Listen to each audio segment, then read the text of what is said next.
କିଛି ନୂଆ ଶିଖିବା, କିଛି ନୂଆ ଜାଣିବା, କିନ୍ତୁ ବୁଝିବା, ପଢିବା ଏବଂ ପ୍ରୟୋଗ କରିବା, ସେଇଟା ହେଉଛି ଓଡ଼ିଆ ପାଠଶାଳାର ପ୍ରଚେଷ୍ଟା।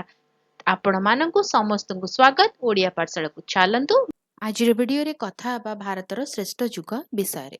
ଭାରତ ଏହାର ଦୀର୍ଘ ଇତିହାସରେ ଅନେକ ଗୌରବ ଦେଖିଛି, କିନ୍ତୁ ଗୁପ୍ତ ଯୁଗ ପ୍ରାୟତଃ 320ରୁ 550କୁ ଶ୍ରେଷ୍ଠ ଯୁଗ ଭାବରେ ବିବେଚନା କରାଯାଏ। ବିଜ୍ଞାନ, କଳା, ସାହିତ୍ୟ, ପ୍ରଶାସନ ଏବଂ ସଂସ୍କୃତିରେ ଉଲ୍ଲେଖନୀୟ ଅଗ୍ରଗତି ଏହି ସମୟକୁ ଭାରତର ସୁବର୍ଣ୍ଣ ଯୁଗ ଭାବରେ ମଧ୍ୟ ଜଣାଯାଏ।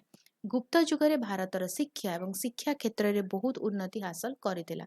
ନାଳନ୍ଦା ଏବଂ ତକ୍ଷଶିଳା ଭଳି ପ୍ରସିଦ୍ଧ ବିଶ୍ୱବିଦ୍ୟାଳୟ ବିଶ୍ୱର ବିଭିନ୍ନ ସ୍ଥାନରୁ ଛାତ୍ରମାନଙ୍କୁ ଆକର୍ଷିତ କରିଥିଲା। ଆର୍ଯ୍ୟଭଟ୍ଟ ଏବଂ ବରାହମିହିରଙ୍କ ଭଳି ବିଦ୍ୱାନମାନେ ଗଣିତ ଏବଂ ଜ୍ୟୋତିର୍ବିଜ୍ଞାନରେ ଉଲ୍ଲେଖନୀୟ ଅବଦାନ ଦେଇଥିଲେ। ଆର୍ଯ୍ୟଭଟ୍ଟଙ୍କ ଶୂନ୍ୟର ଧାରଣା ପ୍ରଚଳନ କରିଥିଲେ ଏବଂ ପାଇର ମୂଲ୍ୟ ଗଣନା କରିଥିଲେ, ଯାହା ଭବିଷ୍ୟତର ବୈଜ୍ଞାନିକ ବିକାଶକୁ ବହୁଳ ଭାବରେ ପ୍ରଭାବିତ କରିଥିଲା। ଏହି ଯୁଗରେ କଳା ଏବଂ ସ୍ଥାପତ୍ୟ ସମୃଦ୍ଧ ହୋଇଥିଲା। ସୁନ୍ଦର ମନ୍ଦିର, ମୂର୍ତ୍ତି ଏବଂ ଗୁମ୍ଫା ଚିତ୍ର ସୃଷ୍ଟି ହୋଇଥିଲା, ବିଶେଷ କରି ଅଜନ୍ତା ଏଲୋରା ଗୁମ୍ଫା, ଯାହା ଉଚ୍ଚ କଳାତ୍ମକ ଦକ୍ଷତାକୁ ପ୍ରତିଫଳିତ କରେ। ସଂସ୍କୃତ ସାହିତ୍ୟ କାଳିଦାସଙ୍କ ଭଳି ମହାନ ଲେଖକଙ୍କ ସହିତ ଏହାର ଶୀର୍ଷରେ ପହଞ୍ଚିଥିଲା, ଯାହାଙ୍କ ଅଭିଜ୍ଞାନ ଶକୁନ୍ତଳମ୍ ଭଳି କୃତି ଆଜି ମଧ୍ୟ ପ୍ରଶଂସିତ। ଗୁପ୍ତ ଶାସକମାନେ ଏକ ସ୍ଥିର ଏବଂ ଦକ୍ଷ ପ୍ରଶାସନିକ ବ୍ୟବସ୍ଥା ଅନୁସରଣ କରୁଥିଲେ। ଚନ୍ଦ୍ରଗୁପ୍ତ ପ୍ରଥମ, ସମୁଦ୍ରଗୁପ୍ତ ଏବଂ ଚନ୍ଦ୍ରଗୁପ୍ତ ଦ୍ୱିତୀୟଙ୍କ ପରି ରାଜାମାନେ ଶାନ୍ତି, ନ୍ୟାୟ ଏବଂ ସମୃଦ୍ଧିକୁ ପ୍ରୋତ୍ସାହିତ କରିଥିଲେ। ବାଣିଜ୍ୟ ଏବଂ କୃଷି ବିସ୍ତାରିତ ହୋଇଥିଲା, ଯାହା ଅର୍ଥନୈତିକ ଅଭିବୃଦ୍ଧି ଏବଂ ଜୀବନ ଧାରଣା ମାନକୁ ଉନ୍ନତ କରିଥିଲା। ହିନ୍ଦୁ ଧର୍ମ ବୌଦ୍ଧ ଭାବରେ ବସବାସ କରୁଥିଲେ। ଲୋକମାନେ ସାମାଜିକ ସଦ୍ଭାବ ଏବଂ ଧାର୍ମିକ ସ୍ୱାଧୀନତା ଉପଭୋଗ କରୁଥିଲେ।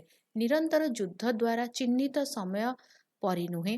ଗୁପ୍ତ ଯୁଗ ରାଜନୈତିକ ସ୍ଥିରତା ପ୍ରଦାନ କରିଥିଲା, ଯାହା ସାଂସ୍କୃତିକ ଏବଂ ବୌଦ୍ଧିକ ଅଭିବୃଦ୍ଧିକୁ ସାହାଯ୍ୟ କରିଥିଲା।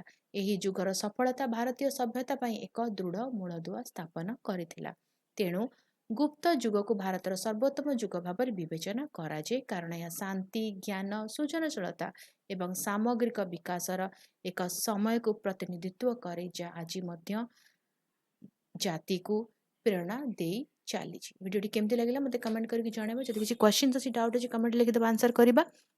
ଆଉ ଯଦି ଭଲ ଲାଗିଲା ତ ଜାଣିଛ, ଭିଡ଼ିଓ ଟିକେ ଲାଇକ୍ କରିଦେବ, ଭିଡ଼ିଓ କଣ ସେୟାର କର, ଚ୍ୟାନେଲକୁ ସବସ୍କ୍ରାଇବ କରି ବେଲ୍ ଆଇକନ୍ ପ୍ରେସ୍ କରି ଅଲ୍ ନୋଟିଫିକେସନକୁ ଅନ୍ ରଖିଥା। ତାହେଲେ ରହୁଛି, ଦେଖା ହବ ଆଗାମୀ ଭିଡ଼ିଓରେ। ଭଲରେ ରୁହ, ସୁସ୍ଥରେ ରୁହ, ମୋତେ ଅନୁମତି ଦିଅ। Bye bye.